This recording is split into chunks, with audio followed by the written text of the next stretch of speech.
We received the information sometime around 7:42 p.m. on the 21st of October from the captain of the vessel that he had run aground near Caribou Key, and this is somewhere about 12 miles southeast of Dangriga.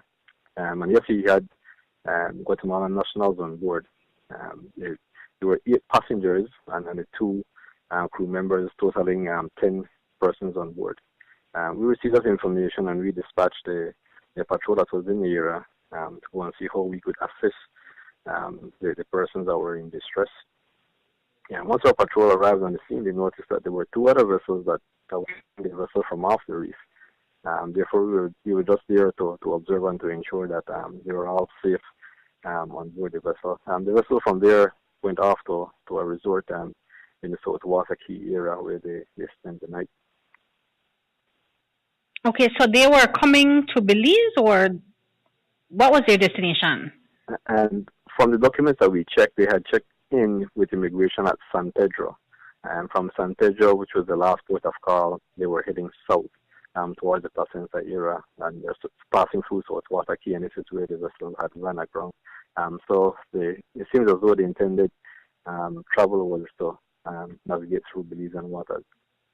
Okay. Now, Mr. Bennett, was the DOE or any agency called in to see if there was any damage done to a reef? Yes, as part of the marine casualty investigation, once a vessel runs aground, interested parties, which would comprise the Belize Coast Guard, the Port Authority, Fisheries Department, and the Department of Environment, will form a task force that would go out on the scene to conduct a more detailed investigation. We're still conducting dives. I know the Department of the Environment personnel are out there on the ground right now doing dive assessment to see the impact of the damage.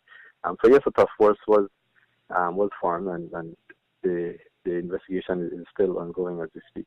The captain had reported that he lost power due to one of his engine failure, and that was what caused the accident, and that's what caused him to run aground on the reef.